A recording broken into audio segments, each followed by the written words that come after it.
परमात्मा पाप कर्म दंड को भी काट सकता है। अभी तक जिस भी संत व महापुरुष से मिले, उन्होंने यही बताया कि पाप कर्म फल भोगने से ही समाप्त होगा। वो प्रभु कौन है जो पाप कर्म को काट देता है, वो काल के बंधन से छुड़वा देता है।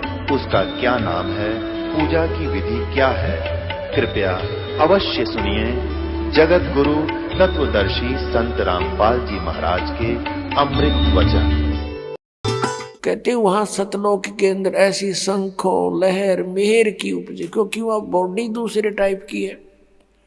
ऐसा शरीर नहीं है सतलोक में। शरीर एज इट इज है, सकल सूरत ऐसी है, मूर्त ऐसी है, लेकिन वो मटेरियल ये नहीं है। वो नूर एक तत्व से बना है, उसमें ये रक्त नहीं है, मांस हाड़ चाम नहीं है, एक नूर से बना हुआ है। अब ये आध्यात्मिक मार्ग है, ये समझ माना बहुत कठिन हो जाता है कि नूर से कैसे बनता है।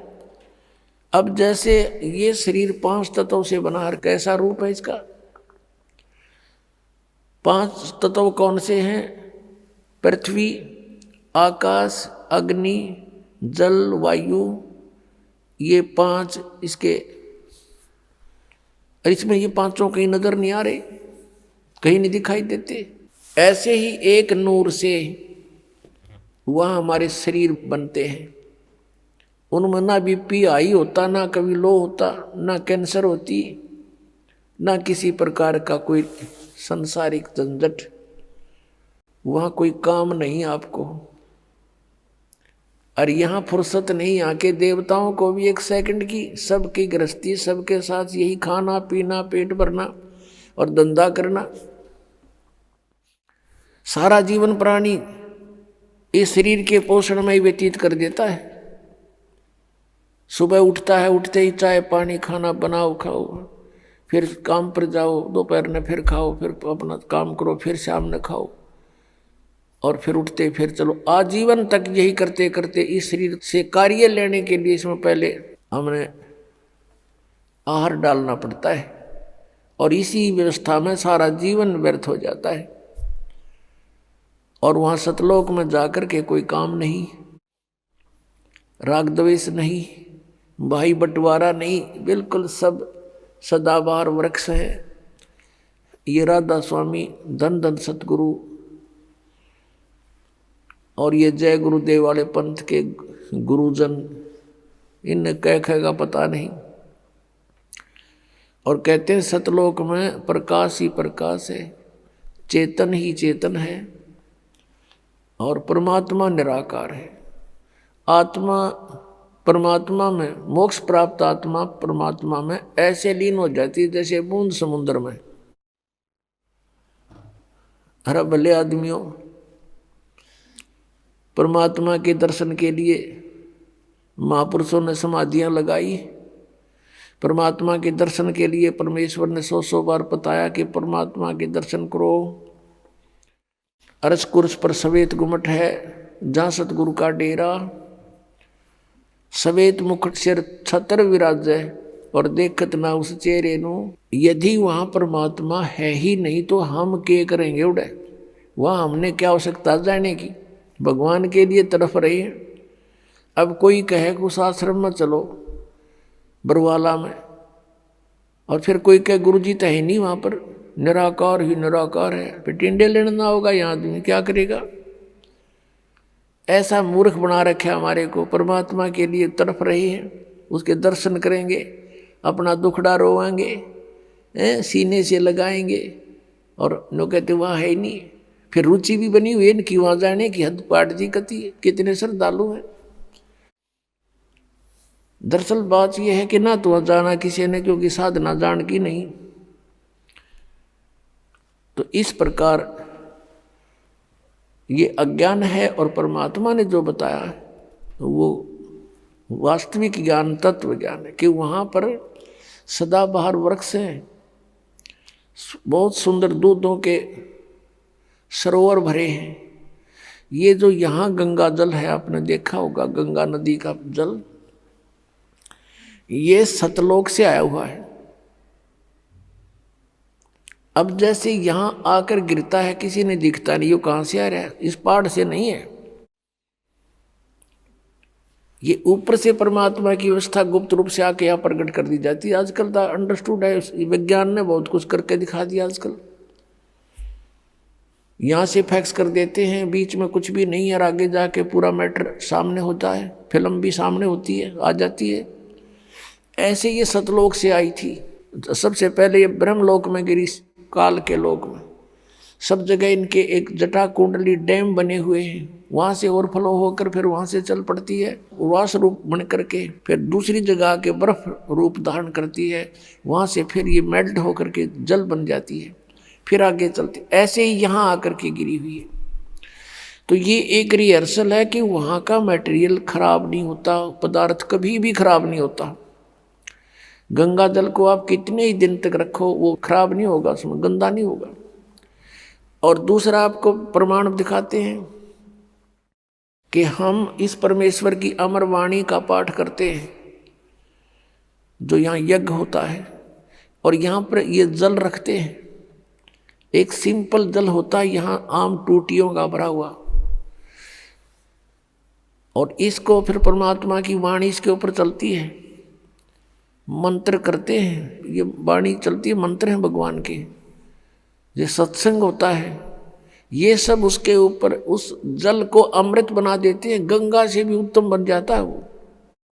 गंगा तो एक जल का काम करता है और वो एक बहुत प्रबल अमृत बन जाता है, और उसको कितने दिन तक रखिए आप, कभी खराब नहीं होता। हमारे पास रखा है सन 1996 का, 1996 का ये अमृत रखा हुआ आज तक एक बोतल में, और एज इट इज है। तो जिस परमात्मा की चर्चा करने मात्र से जल भी अमृत बन जाता है, तो पुण्यात्माओं जो सत्संग हम करते हैं, परमात्मा की महिमा सुनाते हैं, अमृतवाणी बोलकर सुनाते हैं, इससे पशु पक्षियों पर भी प्रभाव पड़ता है, चींटियों पर भी प्रभाव पड़ता है, पौधों पर, वृक्षों पर भी प्रभाव पड़ता है, और इनको भी बहुत कुछ शक्ति प्राप्त होती है, और समय आने पर इनको ये काम देगी, इनको लाभ देगी। तो उस सतलोक के अंदर कोई पदार्थ खराब नहीं होता, सड़ता नहीं, गलता नहीं, और सदाबहार वृक्ष हैं, सूखते नहीं, और वहाँ कोई काम नहीं। परमात्मा की याद में आत्मा भीगी रहती है, मस्त रहती है, बहुत आनंद रहता है, चर्चा चलती है, ऐसे मंडलियाँ बैठकर बतलाती हैं, और नीचे के दुखों को देखकर आँखों में आंसू आते हैं कि कैसे रजा हुई परमात्मा, हम कैसे निकला इस गंदते हैं। वहाँ जाकर जब नीचे को देखते हो ना, इसमें सड़ांध आती है, इस 21 ब्रह्मांड में तो सड़ांध, बुद्धबू दुर्गंध आती है। गरीबदास साहिब जी ने लिखा है कि लख योजन तक जात है या दुनिया की गंध दुर्गंध। इस पृथ्वी लोक पर रहने वाले प्राणियों के अंदर से निकल रहे ये बदबू, कहते हैं 1 लाख योजन लगभग 12 लाख किलोमीटर ऊंचाई तक इसकी बदबू जाती है, स्मेल, बैड स्मेल जाती है। तो पुण्यात्माओं, इस प्रकार की विवेचन से आपका मन परमात्मा की तरफ आकर्षित होगा, और यहाँ से चलने की तैयारी करोगे। अन्यथा हम इसी व्यवस्था को फाइनल मान चुके हैं, मृत्यु तो होनी ही है, लेकिन मृत्यु से पहले बच्चों का विवाह हो जावे, और इनको भी भगवान संतान दे दे, इनका रोजगार ठीक हो जाए, फिर हम बेशक मर जावा। हमने इतना फाइनल कर रखा, बस ये हमारी फाइनल सोच है। अब कारण क्या है कि विकल्प नहीं था हमारे पास कोई भी। अब परमात्मा ने आकर दया करी अपने बच्चों पर है, वो खजाना खोल दिया जो 600 वर्ष पहले परमात्मा ने कहा था, धर्मदास मैं आपको ये सारा ज्ञान बताऊंगा, लेकिन इस तत्व ज्ञान को अभी सार्वजनिक मत करना। धर्मदास मेरी लाख दुहाई, ये सार नाम की तबार ना जाई, सार नाम बार जो पढ़ी, बिचली पीढ़ी हंस नहीं तरही। फिर कहा है कि धर्मदास मोरी लाख दुहाई, ये मूल ज्ञान कई बार न जाई, मूल ज्ञान बार जो पढ़ी, बिचली पीढ़ी हंसनी तरही। मूल ज्ञान को तब तक छुपाई जब तक ये द्वादश पंथ मिट जाए। अपने आत्माओं, उस परमेश्वर ने आकर स्वयं ही हमारी सुध ली, अपनी जानकारी आप बताई आकर के। अपने आत्माओं, अभी तक किसी भी संत या ऋषि महर्षि का विधान या उनका अनुभव देख लो, सुन लो, पढ़ लो, सभी ने यही कहा कि परमात्मा निराकार है। चाहे कोई विष्णु जी का पुजारी है और सामने मूर्ति रखी है भगवान की, उसको भी कहते हैं क्या मेडिटेशन करता, तो का ध्यान लगाता हूं। आपको कोई दिखाई दिया कि नहीं? परमात्मा का प्रकाश दिखाई देता, भगवान दिखाई नहीं देता। कैसा है भगवान? वो तो निराकार है। तो विष्णु जी क्या है आपका? विष्णु जी क्या है? ये निराकार है, साकार। और फिर भगवान कौन है? यदि आप जी का इष्ट श्री विष्णु जी है और फिर आप मेडिटेशन में ढूंढ किसको रहे हो, कहते निराकार है वो, तो फिर विष्णु जी क्या है? इसको कहते हैं मोती मुक्ता दर्शत नाही, ये जगह सब अंदरे, और दिखत के तय नैन चश्मिन का फेरा मोतिया बंदरे। एक शेख फरीद नाम के मुसलमान धर्म के अंदर एक फक्कड़ फकीर हुए हैं। बचपन से उसकी श्रद्धा भगवान में थी। पुण्यात्माओं, जो पुण्यकर्मी प्राणी पिछले जन्म जन्मांतर से परमात्मा की साधना भक्ति करते आ रहे हैं, उन्हीं को आज एक विशेष तरफ है परमात्मा के पाने की। यहाँ गरीबदास महाराज जी कहते हैं, साधों से ती मस्करी और चोरा नाल खुशहाल, ये मल अखाड़ा जीतेंगे युगन युगन के माल। यदि आप जी किसी को ये सच्चाई बताने की चेष्टा करते हो तो आपका मजाक करते हैं, और इन झूठिया ने दुनिया बुका कर डाल दी, अपने करोड़ों शिष्य बना दिए एक अटबट करके। कहते इन चोरा नाल खुशाल, बेखों के लश्कर फिरें ये बाणी चोर कठोर, सतगुरु धाम न पहुंचेंगे ये 84 के ढोर। फिर कहा कि मल अखाड़ा जीतेंगे ये युगन युगन के माल। माल माने रेसलर, पहलवान, जो एक्सरसाइज करता है डेली, और कभी समय आने पर उसकी कुश्ती किसी के साथ होती है, रेसलिंग, तो वो मल अखाड़ा, वो मल ही जीता करते हैं, पहलवान ही जीता करते हैं। आप जी उस परमात्मा के अखाड़े के पहलवान हो, बेटी भाई बहन बुजुर्ग जो भी है, जैसा भी है, युगों युगों से आप ये एक्सरसाइज करते हुए आ रहे हो। आप ही में से पार होने का नंबर आओगा। जैसे बच्चे स्कूल जाते हैं, विद्यालय में, तो जो विद्यालय में जाते हैं उन्हीं में से पास होते हैं, और कोई जो पाली जाता है, गधा पर बारी लेता है, बैठ कर सवारी करता है, स्कूल नहीं जाता है, तो वो पास नहीं होते। आप ही पार होगे। अब आपको वो विद्यालय मिल गया जहाँ सीधी टिकट सतलोक की मिलती है, तो अब आप पिछले जन्म जन्मांतर से तपस्या साधना भक्ति जैसी भी पता लगा भगवान के लिए अवश्य प्रयत्नशील रहे हो, और तुम्हारे में से आज सिलेक्शन हो रहा है। आप कहीं भी गए हो, भगवान के लिए गए थे, किसी संत के शिष्य बने, या किसी मंदिर मस्जिद गुरुद्वारों में आपने जाकर साधनाएं की, कहीं गुफा में गए, कोई तप किया, कोई व्रत किया, परमात्मा के लिए प्रयत्नशील थे। आप पिछले जन्मों के पहलवान थे, आप माल थे पिछले जन्म जन्मांतर के, लेकिन आपको दिशा ठीक ना मिली, जिस कारण से आत्मा आपकी भगवान बिना नहीं रह सकती।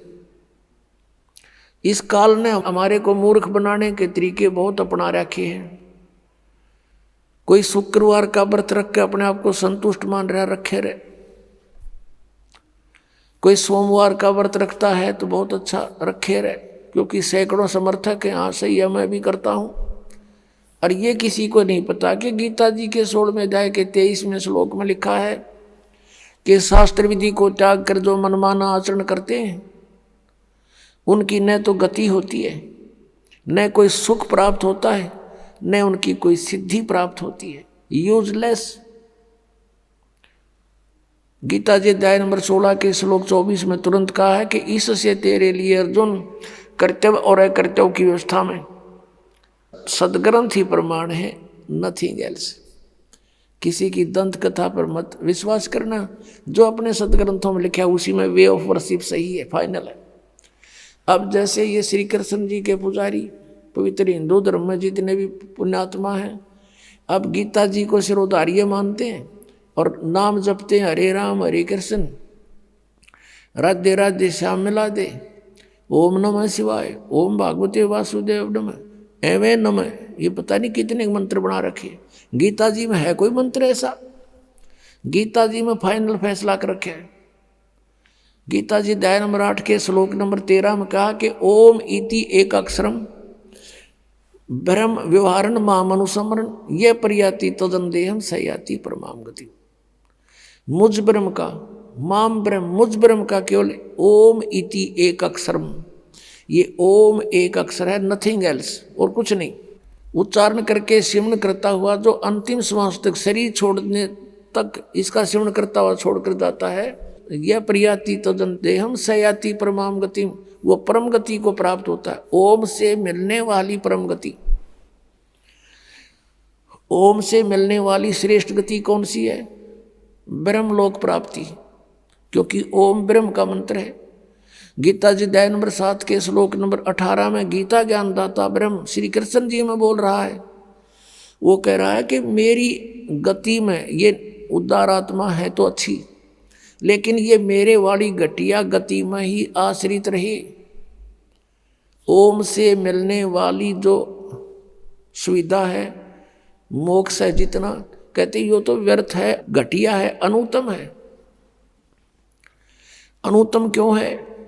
क्योंकि गीता ज्ञानदाता स्वयं कह रहा है 4 अध्याय के 5वें और 9वें श्लोक में, 2 अध्याय के 12वें श्लोक में, 10वें अध्याय के 2 श्लोक में, अर्जुन तेरे और मेरे बहुत जन्म हो चुके हैं, तू नहीं जानता मैं जानता हूं। तो इससे सिद्ध है कि जन्म मृत्यु ब्रह्म की भी और पुजारी भी फिर दुखी, जन्म और मृत्यु जैसा दुख नहीं पृथ्वी पर। इसलिए गीता ज्ञानदाता 18वें अध्याय के 62वें श्लोक में कहता अर्जुन तू सर्वभाव से उस परमेश्वर की शरण में जा, उसकी कृपा से ही तू परम शांति को और सनातन परम धाम को प्राप्त होगा। अब पुण्यात्माओं 17वें अध्याय के 23वें श्लोक में गीता जी में स्पष्ट किया है कि उस सच्चिदानंद घन ब्रह्म की पूजा यानी तत्ब्रह्म, उस परम अक्षर ब्रह्म की साधना का 3 मंत्र का जाप है, उसको प्राप्ति का ओम तत्सत, ओम ब्रह्म का सरपुरुष भी कहते हैं इस ब्रह्म को, और तत् अक्षर पुरुष का वो सांकेतिक है, और सत जो है परम अक्षर ब्रह्म का, इनकी मजदूरी करनी है। इन तीनों की साधना से ही परमात्मा प्राप्ति, सतलोक प्राप्ति होगी। ओम और तत् सांकेतिक है, ये दोनों मिलकर 2 अक्षर का सतनाम बनता है। और तीसरा वो सार नाम है जो सत कहा है गीता जी अध्याय नंबर 17 के श्लोक 23 में। तो कहने का भाव ये है कि हम साधना करने का खूब कोशिश की हमने, अब पढ़े गीता और नाम ले हरे कृष्ण कृष्ण कृष्ण हरे हरे राधे राधे, कोई बात हुई या? बालकों का खेल बना रखा हमने, भगवान की तरफ जरा भी ध्यान नहीं दिया। गीता जी में है कहीं ये मंत्र, फिर जाप किस लिए कर रहे हो? परमात्मा का विधान है ये। यदि कहो कि तुम कि पुराणों में ऐसा लिखा है, पुराणों में भी, पुराण क्या चीज है, गीता जी क्या शास्त्र है। 4 वेद पूर्ण परमात्मा ने, सत्य पुरुष ने इस ब्रह्म के अंतःकरण में फीड कर दिए थे। 5 वेद किए थे, सूक्ष्म वेद भी जो परमेश्वर ने स्वयं आकर बोलना पड़ा, इसने नष्ट कर दिया फिर, और उसमें ऐसे फीड कर दिए जैसे उसका निर्धारित समय रख दिया। इतने समय के बाद वो अपने आप इसके श्वासों के माध्यम से बाहर निकल आए। इसने सारे के सारों को पढ़ा तो इसमें देखा कि जो 5वां वेद है उसमें पूरा निर्णायक ज्ञान है, कबीर इज गॉड, वो साकार है, मनुष्य दृश्य है, और उसकी भक्ति की विधि ये है, उसमें सारा कंप्लीट था। तो इसने 5वां वेद नष्ट कर दिया। 4 वेद जिसमें महिमा तो परमात्मा की है, लेकिन वे ऑफ वर्शिप नहीं है, उसमें पूजा की विधि नहीं है। वो 4 वेद अपने पुत्र ब्रह्मा को दे दिए। ब्रह्मा जी ने उनको पढ़ा, जैसा भी अभी तक इनके समझ में नहीं आ रहा ये है कि क्या कहानी है। तो ब्रह्मा जी से ही ज्ञान प्राप्त हुआ, किन्होंने? अन्य ऋषियों ने। तो उन अन्य ऋषियों का और साथ में इस ब्रह्मा जी का जो ज्ञान है वो पुराण है, और वेद ज्ञान है गॉड गिवन। गीता जी जो श्रीमद् भगवद गीता, ये भी वेद ज्ञान है। इसमें थोड़ी सी इसने अपना मिक्सर कर रखा है। गीता जी में जगह जगह इसने कुछ संकेत दिए हैं कि ये मेरा मत है, उसका मत छोड़कर बाकी सब वेद ज्ञान है। अपनात्माओं, वेद जो हैं ये परमात्मा का विधान है, आदेश है, संविधान है। और जो पुराण हैं उनमें किसी ऋषि या ब्रह्मा विष्णु महेश देवता का आदेश है, उनका अपना अनुभव है। तो हमने गीता जी के अतिरिक्त, वेदों के अतिरिक्त किसी की भी आदेश की पालना नहीं करनी है। यदि हम परमात्मा के विधान के विरुद्ध किसी की आज्ञा का पालन करके साधना करते हैं तो वो शास्त्र विधि को त्याग का मनमाना आचरण है। पुराण जो हैं ये हेल्प करते हैं केवल परमात्मा की महिमा को समझने के लिए, लेकिन परमात्मा पाने का केवल गीता जी और वेद ही विधान है। और 5वां वेद जो परमात्मा ने स्वयं आकर बोला, जो सच्चिदानंद घन ब्रह्म की वाणी कहलाती है, कबीर वाणी, वो उसमें सारे ही ज्ञान है, इंक्लूडिंग 4 वेद और साथ में गीता और पुराण, सभी उनमें इंक्लूड है। एक व्यक्ति था, उसका मित्र एक था SHO। उसने अपने मित्र से कहा कि मेरा जो पड़ोसी है साथ वाले मकान का, वो मुझे बहुत परेशान करता है, किसी तरह बाज नहीं आता है, मैं क्या करूं? अब SHO ने कहा कि मार लठ उसका, माप देख लूंगा। पहले ऐसे समय थे। अब उसने अपने मित्र उस दरोगा जी का आदेश पालन करके अपने पड़ोसी से झगड़ा ठान लिया। लट्ठम लट्ठा हो गए, पड़ोसी मर गया। अब वो साथ वाले मकान का व्यक्ति मर गया तो उसको पकड़ कर ले गया वही SHO जो उसका मित्र था, और कोतवाली में दे दिया और उसको सजा होगी, सजाए मौत होगी। अब उसने क्या गलती करी कि राजा का विधान है कि कोई किसी की हत्या करेगा उसको सजाए मौत दी जाएगी। उस व्यक्ति ने एक अधिकारी की आज्ञा का पालन करके और अपने साथी का लठ मार कर मृत्यु कर दी, राजा का विधान तोड़ दिया। अब राजा के विधान अनुसार उसको सजाए मौत होगी, वो अधिकारी कुछ नहीं कर सका।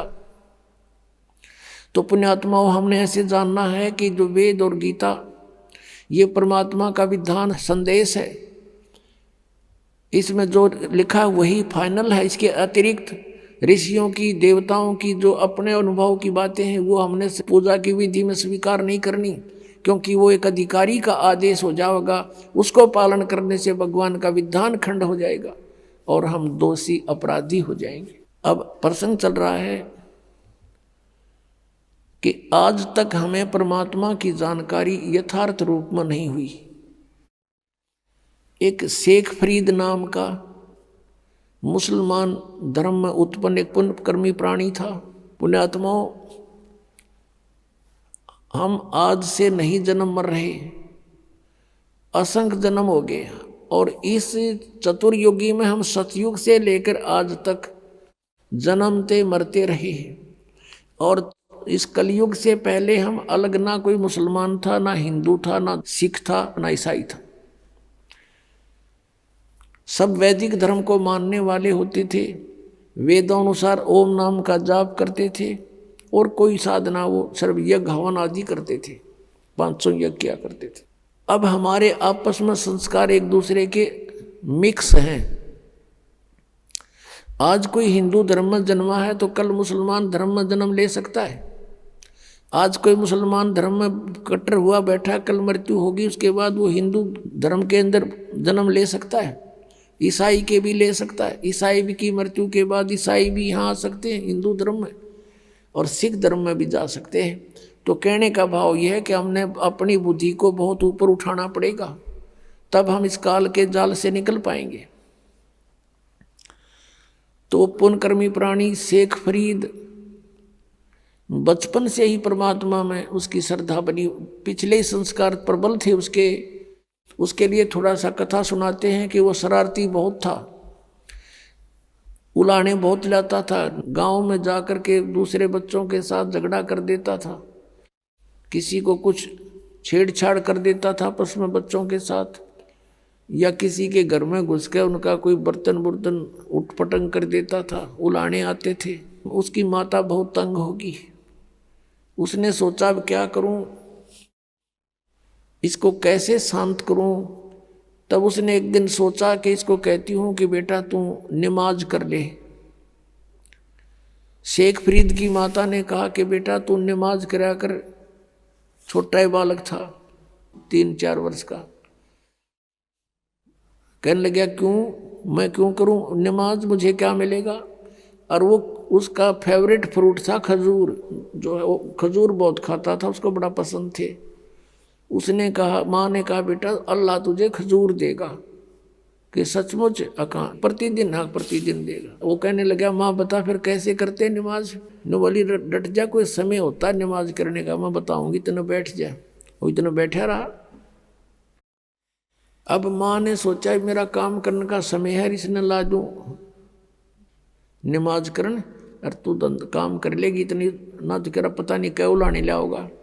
उसने एक कपड़ा बिछाया और कहा बेटा ऐसे मत्था टेक ले और यूं कहता रहे अल्लाह मुझे खजूर दे, अल्लाह मुझे खजूर दे, यही नमाज है। तो और तो उसके याद क्यों होती बालक के। जब उसने काफ़ी देर करता रहा, उसकी मम्मी ने क्या किया, एक पत्ते में खजूर लपेट के, थोड़ा सा खजूर 2 पत्तों में, उस कपड़ा बिछा रखा था उसके नीचे रखे ही। और जब सारा काम कर लिया, जब कहने लगी बेटा आंख खोल दे बाजा, वो उठा, उसने देखा इधर उधर, कहने लगा माँ अल्लाह ने खजूर तो दिया ही नहीं, मैं नहीं करूँ आज के बाद बिल्कुल भी। उसकी माँ ने कहा बेटा अल्लाह ऐसे सरेआम थोड़ा ही देता है, वो तो गुप्त देता है बेटा, देख कहीं रख गए होंगे आसन के नीचे। उसने कपड़ा उठाकर देखा तो रखा मिला, खावर कूद खा लिया, वाह जी वाह। फिर कहता माँ अब फिर बता कब करनी है वो नमाज। एक दिन क्या हुआ कि माता ऐसे प्रतिदिन उसको बैठा दे, वो ऐसे ही बिल्कुल दर्द होकर 2-2, 3-3 घंटे उठे को नहीं। एक दिन उसकी माता वो खजूर रखना भूल गई और उसने कह दिया आजा बेटा। वो उठ गया, उसने उठाकर पल्ला देखा, खजूर वेजिटीज रखे जैसे पहले रखती थी उसकी माँ। अब फिर उसकी माँ के भी याद आ गया कि आज तो मेरे से गलती होगी, यू कभी नहीं कराई विसा नालायक से, आज इसको खजूर मिले नहीं। तो उसी समय वो खजूर खाता हुआ आ रहा था। उसकी माँ ने कहा बेटा ये खजूर कहाँ से लाया तू, अल्लाह रोज देता है मुझे। कहने लगी कहाँ था ये खजूर, अग वहीं जहाँ पहले रखती थी, आज दिखाऊं, एक पत्ता तो वहीं छोड़ के आया हूँ नीचे वाला। अब जाकर देखा सचमुच खजूर जो के जो। उसकी माँ तो हैरान रहेगी कि हे परमात्मा बड़ी सुनी ना, तो आज के बाद तो कभी नहीं करो नमाज। कहने का भाव ये है कि कहते हैं पिछले तब से होते हैं पूर्ण हंस मुराद, पिछला संस्कारी हंस था, परमात्मा ने आस्था बढ़ानी थी। उसकी माँ का भी फिर लगन बन गई, वह बस नकली सा काम कराया करती। उस दिन के बाद उसकी माँ का भी दृढ़ विश्वास हो गया भगवान है, अल्लाह है कहीं पर।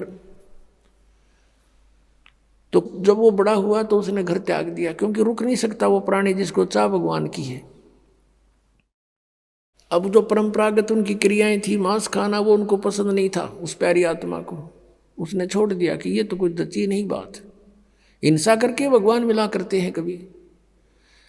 अब वो शेख फरीद पुण्यात्मा परमात्मा की तलाश में कहाँ जाते हैं, संत के पास। कि संतों के पास परमात्मा के पाने की विधि होती है। एक फक्कड़ फकीर था, सिद्ध पुरुष था, साधना करता था, सिद्धि में प्रसिद्ध हो रहा था। उसके पास पहुंच गए, उनसे बातें की, उसने अपना जो साधन जाने था वो बता दिया। बेटा, कठिन से कठिन तप कर, जितना कष्ट दोगे शरीर को उतना ही भगवान निकटाएगा। अब शेखप्रीत तो गए ही भगवान पाने के लिए थे, दिन रात अपने खूब कष्ट करें, जो भी गुरुजी आदेश दें वही पालन करें। अब शेखप्रीत गए हुए थे किस लिए? परमात्मा के लिए, और गुरुजी के आदेश का 100% पालन करते थे। उस आश्रम में उनके पास और भी 5-7 शिष्य रहते थे। और शेखप्रीत के जाने के बाद उनके गुरुदेव की उस बच्चे में वो ज़्यादा प्रिय लगने लगा, क्योंकि वो हर कार्य को उनकी इच्छा अनुसार करता था।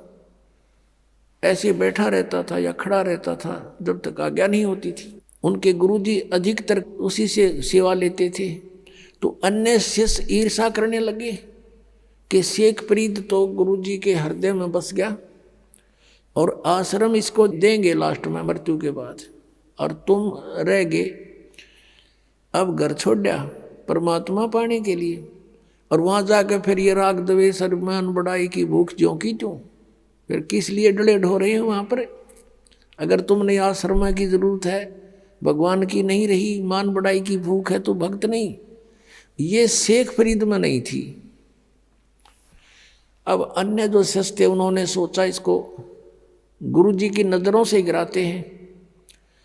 वो जो सिद्ध पुरुष था, मुसलमान धर्म में फक्कड़ फकीर था, तपस्वी था, वो क्या करा करता? हुक्का पिया करता खाना खाते समय, और शाम के समय विशेषकर हुक्का पीकर तुरंत सो जाता था, सुबह वक्त से उठ जाता था।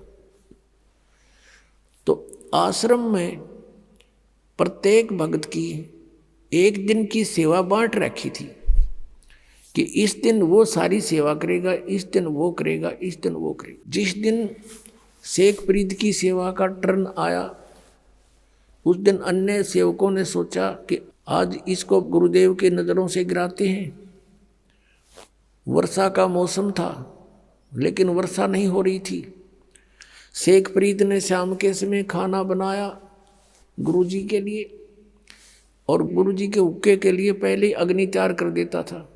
उसने अग्नि तैयार कर ली थी, खाना खिलाने गया हुआ था।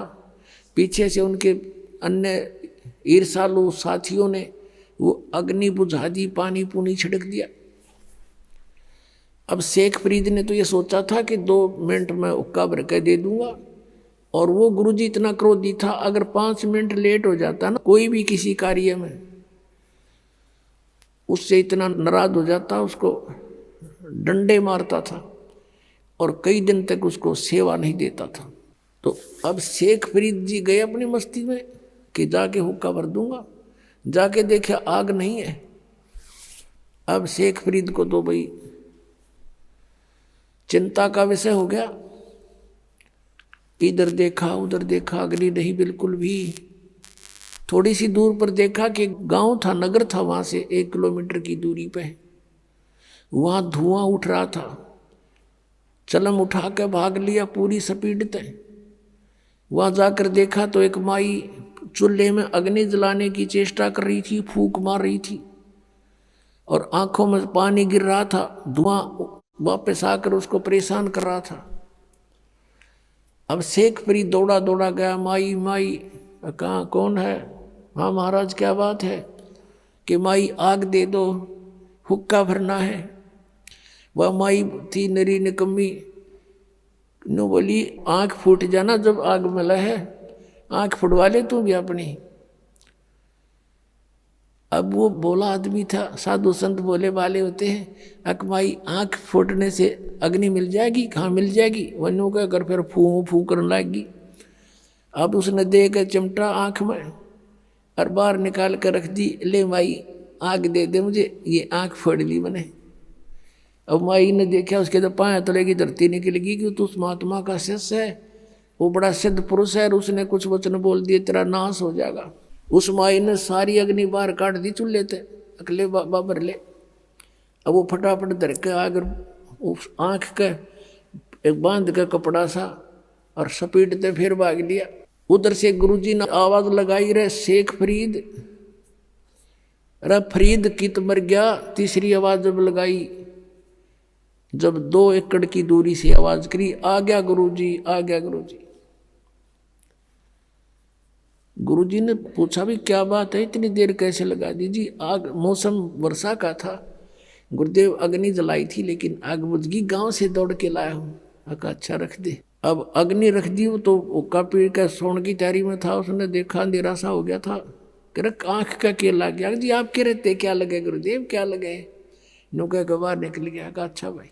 अब माई ने सारी रात काटनी मुश्किल होगी, अब तेरे ऊपर बिजली गिरेगी, वो बताओगा गुरुजी को ऐसे ऐसे, और ये सिद्ध पुरुष है को वचन बोल दिया तेरा नाश होगा। सुबह सुबह जाली माई ले करके उसको आँख को मटके के कापण पर ढक्कन पर रख कर लेगी और कहा महाराज मेरे से गलती होगी, माफ़ कर दियो, आपका शेष अग्नि लेने गया था, मैं ऐसे ऐसे धूमे में दुखी हो रही थी और मेरे मुख से निकल गया कि आँख फुटवा ले, आँख फुटते तो अग्नि मिलती है, और आपके शेष ने आँख निकाल कर रख दी, महाराज मेरे फिर गलती होगी, माफ़ कर दो। माथा टेक कर रोआ बुढ़िया माई। अब उस गुरुजी के समझ में नहीं आ रही या कहना के चाह रही है। वो बोला माई मुझे ढंग से बता क्या बात है। कहने लगी जी ऐसे ऐसे बात थी। शेख फरीद को बुलाया, अरे फरीद इधर आ। कहाँ जी? अरे क्या हो गया? अका आपके रहते क्या हो गुरुदेव, आपके दास को आपके रहते क्या होना था, ये कपड़ा क्यों बांध रखा है? अरे जी ऐसे ही करके बोला खोल दे इसको। उसने कपड़ा खोल दिया तो आंख ज्यों की त्यों पाई उस फरीद की। अब वह माई देख कर हैरान रहेगी, लेकिन दूसरी आंख से वह कुछ छोटी बन गई। ये यकीन दिलाने के लिए कि सचमुच ये घटना घटी है। अब पुण्य आत्माओं, ऐसे सिद्ध पुरुष और ऐसे करामात दिखा देते हैं तो फिर उसके ऊपर शंका हो किसने? अब ये बातें अब तत्व ज्ञान से आपका समझ में आएंगी कि ऐसा सिद्ध पुरुष था वो तपस्वी होका पाड़ कि उसके क्योंकि पिछले संस्कार थे उन पुनकर्म प्राणियों के, पिछले ही तप से होते हैं पूर्ण हंस मुराद। वर्तमान की सिद्ध साधना कुछ थी नहीं उनकी, दोनों की, ना शेख फरीद की थी ना उस गुरु की थी, पिछले संस्कारों से थी, पिछले जन्म जन्मों के वो विद्यमान होते हैं। तो भी उन्हीं को अंगड़ाई आती है भक्ति की, घर त्याग देते हैं, लेकिन आगे साधना ना होने से वो अपनी बैटरी डिस्चार्ज कर जाते हैं ऐसे सिद्धि दिखाकर। अब सब जगह आसपास चर्चा का विषय हो गया, उस महाराज की वाह वाह होगी कि एक बालक की ऐसे ऐसे आंख भी पूरी कर दी उसने। सारी जनता आसपास की पूजन लायक गिर वो महात्मा सिद्ध पुरुष और सुप्रीम वो हो गया वहाँ का संत। अब कुछ दिनों के बाद क्या हुआ कि उसकी मृत्यु होगी। मृत्यु के उपरांत शेख फरीद ने वो आश्रम त्याग दिया, सोचा साधना करनी है। गुरुजी ने कहा कठिन तप करो, भगवान निकटावेगा, उसके दीदार हो जाएगा। शेख फरीद तो परमात्मा पाने के लिए घर से निकला था और भगवान ना मिला तो इस मनुष्य शरीर का बनेगा क्या, मैं करूँगा क्या इस मिट्टी का, ये सोचकर गुरुजी के आप बताए अनुसार घोर तप शुरू कर दिया। एक वृक्ष की मोटी टहनी कुएं के ऊपर से गई हुई थी। उसने सोचा बहुत साधना कर ली, वैसे करता हूँ। ऊपर रस्सा बांध लिया वृक्ष के और अपने पैरों में बांध लिया दोनों में, और शेष रस्सा नीचे को लटका दिया और उल्टा लटक गया। अब 12 वर्ष तक उसने उल्टा लटक के कई घंटों कुएं में साधना की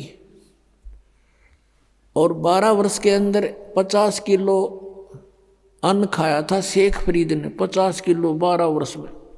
यदि 10 ग्राम भी हम सोच कर चल रहे हैं तो एक महीने की भी 10 ग्राम तो होता भी कुछ को ना, 100 ग्राम माने तो भी एक महीने की ही 36 किलो हो जाती है। अपने आत्माओं, अब 12 वर्ष के अंदर 40 किलो अन्न खाया तो कैसा शरीर होगा उसका? अस्थि पंजर रह गया शेष। वो बाहर आकर के कभी कभी विश्राम करता था, परमात्मा की याद को कि उसमें तरफ में रहता था, और वो ऐसे लेटा हुआ था। कौव्या ने देखा कि ये व्यक्ति मर चुका है, वो उसके ऊपर आकर बैठ गए। शरीर पर कहीं मांस था ही नहीं। उन्होंने सोची कौवों ने कि माथे पर बैठ कर इनकी आंख निकाल लेते हैं। तब वो थोड़ा सा मुंह खुला उसका, कहा कि भाई कौवो, मेरे शरीर पर कहीं मांस बचा हो, उस मांस को खा लो, मेरी आंखों को मत छुओ, इसको ना डिस्टर्ब करो, मुझे अल्लाह के दीदार की आशा है, मैंने भगवान देखना है, आंखें छोड़ दो मेरी, बाकी कहीं तुम्हें कुछ मिले तो खा लो। ये मुसलमान थे, और जो मांस खाओ, बकरे काटें, गऊ काटें, ये परमात्मा पालेंगे? तो वो इतना दयालु कहता कौओं को कि मेरे मांस खा लो कहीं मिल जावे तो, पर मेरी आंख मत छेड़ो, आंखें मत डिस्टर्ब करो, मुझे अल्लाह के दीदार की आशा है। अब उसने सोचा कि अगर बाहर रहूंगा तो कौवे खा जाएंगे, आंखों को भी फोड़ देंगे, भगवान मिला नहीं। उल्टा ही लटक गया, धीरे धीरे सर्क के रस्सों के साथ में अभ्यास हो रहा था, और फूट फूट कर रोने लग गया। अल्लाह का दर्शन हुआ नहीं, और अब शरीर रहा नहीं, अब खत्म, प्राण जाने वाले, फूट फूट कर रोने लगा। अब क्या किया? परमात्मा कहते हैं गोता मारू स्वर्ग में और जा बैठूं पाताल, कह कबीर ढूंढता फिरूं अपने हीरे मोती लाल। ये इस तरह के साधक पिछले जन्मांतरों में कभी परमात्मा के परमहंस रहे हैं इस धरती पृथ्वी पर, लेकिन बीच में फिसल जाते हैं। उन्हीं में से शेख फरीद था। अब परमात्मा पहुंच गए वहां पर, उस कुएं पर खड़े हो गए और उसके रस्से को पकड़कर खींचने लगे, क्योंकि पहले कुएं बहुत गहरे होते थे, रस्से लंबे लंबे होते थे, ऐसे खींचने लगे बाहर को। शेख फरीद ने सोचा कोई शरारती आ गया पाली और मुझे डिस्टर्ब कर रहा है, और पहले भी ऐसे गवाले जो होते थे, भेड़ बकरियां चराने वाले, जो गंवार टाइप व्यक्ति, उनमें से कोई ना कोई बाबा जी उस संत के रस्से को पकड़कर ऐसे हिला देता था,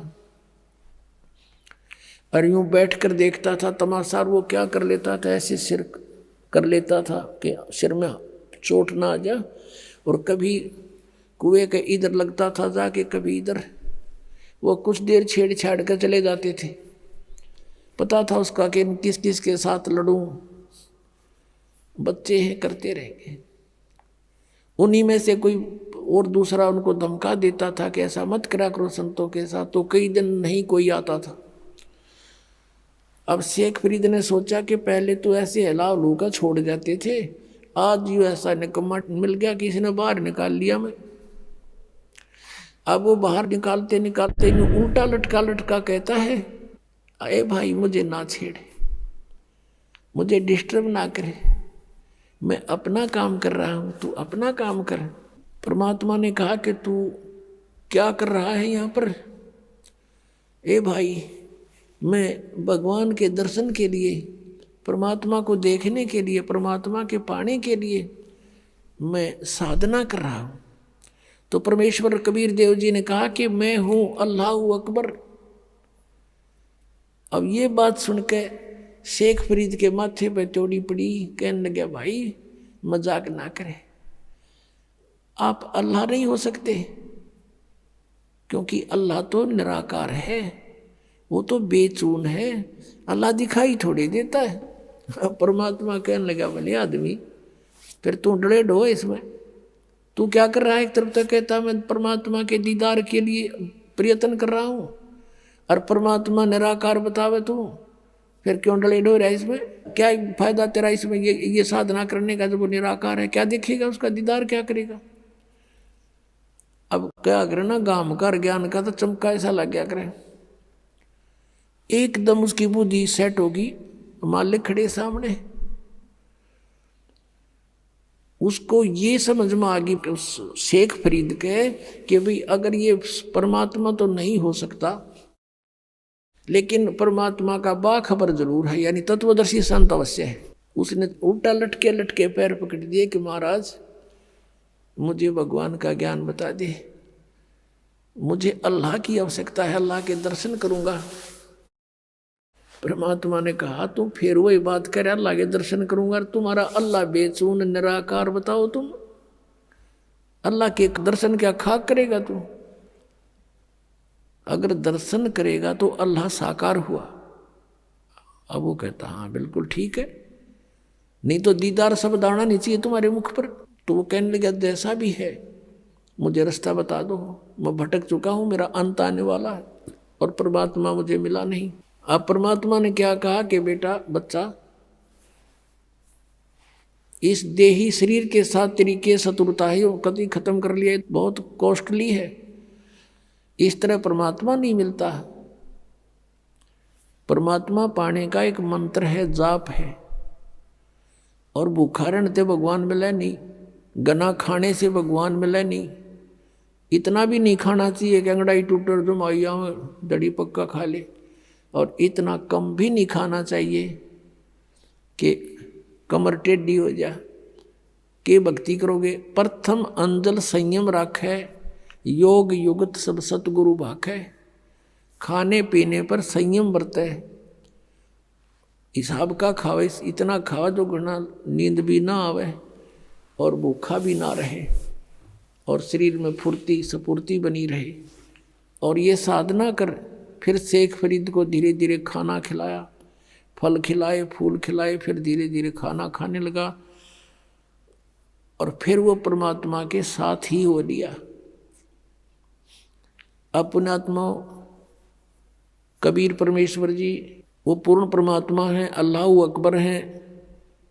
अल्लाह कबीर कहो चाहे कबीर अल्लाह कहो, गॉड कबीर कहो, कबीर साहब कहो, अल्लाह अकबर कहो, अल्लाह कबीर या अकबर एक ही बात है। ऐसे अपनी प्यारी आत्माओं को फिर से सतमार्ग पर लगाते हैं, उनकी बैटरी चार्ज करते हैं। अब पुण्यात्माओं कैसा है भगवान और कौन है परमात्मा? पहले तो हम अपने सदग्रंथों से पहचानेंगे कि कैसा है भगवान। जैसे पवित्र हिंदू धर्म के अंदर चारों वेदों को एथेंटिक मानते हैं कि वेदों में जो लिखा वो फाइनल है, लेकिन वेदों का जो लेख है मूल पाठ संस्कृत भाषा में है। अपनात्माओं ज्ञान जो होता है, ज्ञान वो किसी भी भाषा में हो, ज्ञान तो ज्ञान ही होता है। जैसे हम अपनी चाहे हरियाणवी भाषा में बोल के वो बात बता दे, और चाहे जिस भाषा को कोई समझता हो उसमें बोलकर बता दे, वो ज्ञान श्रेष्ठ हो, यथार्थ हो, तो उसका समझना आवश्यक है। अब एक भाषा को जान लेने से विद्वान नहीं हो जाता। जैसे संस्कृत भाषा को जानते थे ब्राह्मण वर्ग, और इन्हीं को पहले सतयुग त्रेता द्वापर तक इन्हीं को शिक्षा ग्रहण का आदेश था, दूसरे वर्ग को नहीं था, वर्ण को नहीं था। परमात्मा चारों युगों में आए हैं। सतयुग में सत सुकृत नाम से आए, तब इस मनु जैसे ऋषियों से मिले, ब्रह्मा से मिले, विष्णु से मिले, शिव जी से मिले। इनको यथार्थ ज्ञान समझाया, इन्होंने ध्यान से सुना, लेकिन बाद में काल ने इनकी बुद्धि को बदल दिया कि ये झूठ बोलता है, ऐसा कुछ नहीं है। तो तीनों ने बगावत कर दी, भगवान की वाणी को स्वीकारा नहीं। मनु जी ने भी परमात्मा का नाम बिगाड़ दिया कि ये वामदेव है। वाम माने उल्टा, उल्टे अर्थ करने वाला, क्योंकि कबीर परमेश्वर कहते थे मैं परमात्मा हूं। तो इस बात का बहुत मजाक उड़ाते थे वो कि ये भगवान है, ये ब्रह्मा विष्णु महेश से भी ऊपर मानता है, मेंटल है, मेंटल। वो कहा करते कि भगवान तो निराकार है, प्रकाश ही प्रकाश है। परमात्मा कहा करते कि ऊपर भी मैं ही हूं, नीचे भी मैं ही हूं, दोनों ठोड़ पर मैं ही हूं। तो उसका नाम वामदेव रख लिया, वामदेव। वाम माने उल्टा, उल्टी खोपड़ी वाला, वामदेव उल्टी खोपड़ी वाला भगवान। नहीं माना, कहने का भाव किसी ने नहीं माना परमात्मा को परमात्मा। त्रेता युग में मुनिंदर नाम से आए थे और द्वापर में करुणा में नाम से आए थे, जो सुपद सुदर्शन के गुरु जी बने थे। और त्रेता युग में आए थे जो मंदोदरी और नल नील और लंका के अंदर जो एक चंद्र विजय भाट था, उसके 16 सदस्यों ने नाम लिया था। और भी कुछ एक अच्छी आत्माओं ने परमात्मा की शरण ग्रहण की थी। अब कलयुग के अंदर वो परमात्मा आए और अपना यथार्थ ज्ञान स्वयं ही बताना पड़ता है परमात्मा को प्रत्येक युग में आके। अब जो परमेश्वर आए थे 600 वर्ष पहले बनारस में, उस समय भी परमेश्वर यही कहा करते थे कि तुम जिन भगवानों की पूजा करते हो, इनकी पूजा का विधान वेदों में नहीं है। और ब्रह्मा विष्णु महेश को आप अजरो अमर मानते हो, ये अजर अमर नहीं है, इनकी जन्म मृत्यु होती है। 3 देव की जो करते भक्ति, उनकी कदे ना हो मुक्ति। इन तीनों देवताओं की 600 वर्ष पहले परमात्मा ने बताया था कि दुर्गा इनकी माता है और काल इनका पिता है। लेकिन उस समय इन ब्राह्मण वर्ग के जो गुरुपद पर विराजमान थे व्यक्ति, उन्होंने परमात्मा का घोर विरोध किया और करवा दिया जनता से, और कहा कि कबीर तो अशिक्षित है, ये क्या जाने संस्कृत भाषा को, ये तो जुलाहा है, धानक है, हम ब्राह्मण हैं, हमने संस्कृत को पढ़ा। ऐसा कुछ नहीं लिखा हुआ इन पुराणों में। ये सर्वेश्वर हैं, महेश्वर हैं, कोई इनके माता पिता नहीं, मृत्युंजय हैं, कालज्य हैं। आज तक मूर्ख बना रहे थे हमारे को ये संस्कृत भाषा के जानने वाले। और परमात्मा ने 600 वर्ष पहले लिखा था कि इनकी जन्म मृत्यु होती है, इनके माता पिता हैं। अब पहले तो परमात्मा के उस सूक्ष्म वेद में दिखाते हैं आपको कि परमात्मा ने 600 वर्ष पहले ब्रह्मा विष्णु महेश के बारे में क्या टिप्पणी करी थी। और आज फिर उन पुराणों में ज्यों की त्यों पाई। जब हम शिक्षित हो गए, समझण जोगे हो गए। अब देखिएगा, अब ये है कबीर सागर। अब कितना मोटा ग्रंथ है, अब देखना इसको, इसके अंदर दिखाते हैं आपको। ये है कबीर सागर, संपूर्ण 11 भाग, खेमराज श्री कृष्ण दास प्रकाशन बम्बई, यहाँ से ये प्रकाशित है। और इसका यहाँ लिखा है सत कबीर सागर, ज्ञान सागर प्रथम खंड, कबीरपंथी भारत पथिक, स्वामी युगलानंद बिहारी द्वारा प्रस्कृत। मुद्रक एवं प्रकाशक हैं खेमराज श्री कृष्ण दास, अध्यक्ष श्री वेंकटेश्वर प्रेस, खेमराज श्री कृष्ण दास मार्ग मुंबई। ये ज्ञान बोध और बोध सागर, ये चैप्टर अध्याय है इसमें कबीर सागर में। ये सूक्ष्म वेद है और इसके 21 पृष्ठ पे है। यहाँ देखिएगा, धर्मदास ये जग बोरा न, कोई न जाने पद निर्वाण। यही कारण मैं कथा पसारा, जग से कहिए राम नियारा। ये नाम गलत लिखा, मिसप्रिंट है। यही ज्ञान जग जीव सुनावो, सब जीवों का भरम नसावो। अब मैं तुमसे कहूँ चिताई, ही तेरे देवन की उत्पत्ति भाई। तेरे तीनों भगवानों का जन्म बताता हूँ, जन्म पोथी, जन्म पत्री, इनकी जन्म तिथि।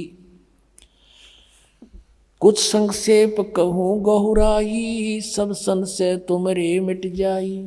भरम गए जग वेद पुराना, आदि राम का वेद न जाना। आदि राम है ये, राम राम सब जगत बखाने, आदि राम कोई बिरला जाने।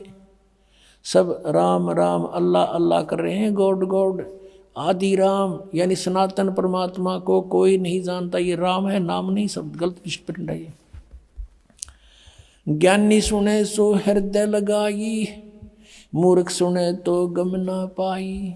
अब ब्रह्मा विष्णु महेश के तीनों देवताओं के माता पिता बताता हूँ।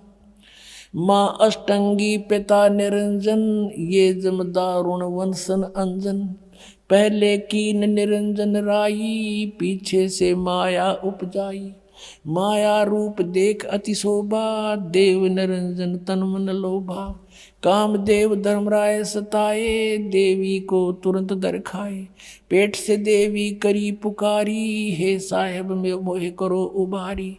टेर सुनी सतगुरु तय आए, अष्टंगी के बंद छुड़वाए। धर्मराय को हिकमत कीना, नख रेखा से भग कर लीना। धर्मराय करे भोग विलासा, माया को रही तब आशा। ये धर्मराय काल को भी कहते हैं। ये काल ज्योत स्वरूपी निरंजन काल या ब्रह्म कहो, ये दुर्गा का पति है और ब्रह्मा विष्णु महेश इन दोनों के संयोग से उत्पन्न हुए परमात्मा बता रहे हैं। 3 पुत्र अष्टंगी जाए, ब्रह्मा विष्णु शिव नाम धराए। होय होय 3 देव विस्तार चलावे, इनमें यो जग धोखा खावे। पुरुष गम कैसे कोई पावे, काल निरंजन जग भरमावे। 3 लोक अपने सुत दीन्या, सुन निरंजन बासालीन्या। 3 अपने पुत्रों को 3 लोक, पृथ्वी लोक, स्वर्ग लोक और पाताल लोक दे करके स्वयं वो गुप्त रहता है 21 में अपने ब्रह्मांड के ऊपरले किनारे पर। अलख निरंजन सुन ठिकाना, सुन यानी ऊपर, वो कम प्लेस में ये अलग अलग स्थान बनाकर रहता है। और ब्रह्मा विष्णु शिव भेद न जाना, अलख निरंजन सुन ठिकाना, ब्रह्मा विष्णु शिव भेद न जाना। 3 देव सो उसको ध्यावे, निरंजन का वे पार न पावे। अभी तक ब्रह्म की प्राप्ति ब्रह्मा विष्णु महेश को नहीं होली। अलख निरंजन बड़ बटपारा, 3 लोक जीव कीन आहारा। 3 लोकों के जीवों को खाता है ये, बड़ा ठग है। बटपारा माने छली व्यक्ति है ये। ब्रह्मा विष्णु शिव नहीं बचाए, सकल खाए पुन दूर उड़ाए। कहते ब्रह्मा विष्णु महेश अपने पुत्रों को भी खाओगा ये आखिर में। तिनके सुत हैं तीनों देवा, आंध्र जीव करते हैं सेवा। 3 के पुत्र हैं, 3 यानी इनके ब्रह्मा विष्णु महेश जो हैं काल और दुर्गा के पुत्र हैं। और ये अंधर जीव, अंधे जीव इन ब्रह्मा विष्णु महेश की पूजा करते हैं। अंधे माने ज्ञानहीन। अकाल पुरुष काहू नहीं चीन्या, काल पाए सभी गैलीना। कहते 3 देव और असुर अवतारा, ताको बजे सकल संसारा।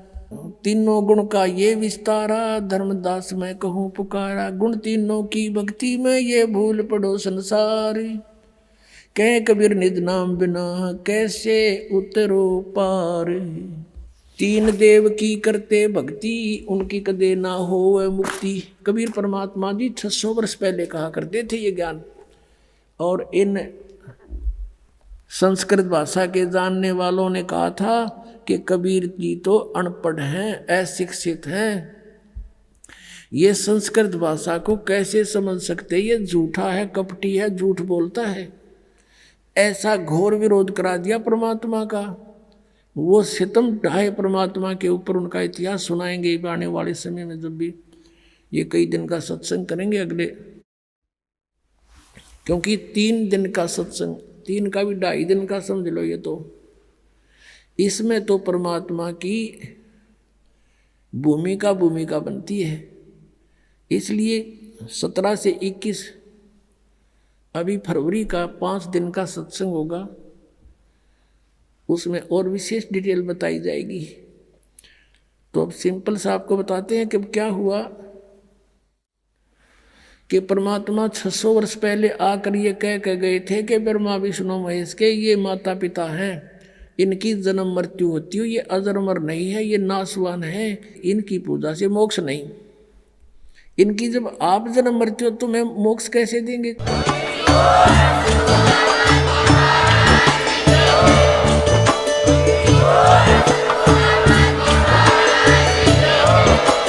आप सुन रहे थे जगत गुरु तत्वदर्शी संत रामपाल जी महाराज जी के मंगल प्रवचन। अधिक जानकारी के लिए विजिट कीजिए हमारी वेबसाइट www.jagatgururampalji.org। संत रामपाल जी महाराज जी के शुभ आशीर्वाद से पूरे विश्व भर में 500 से भी ज्यादा नाम दीक्षा केंद्र हैं, जिन पर संत रामपाल जी महाराज जी द्वारा ऑनलाइन निःशुल्क नाम दीक्षा दी जा रही है। अपने नजदीकी नाम दीक्षा केंद्र का पता करने के लिए संपर्क करें 8222880541।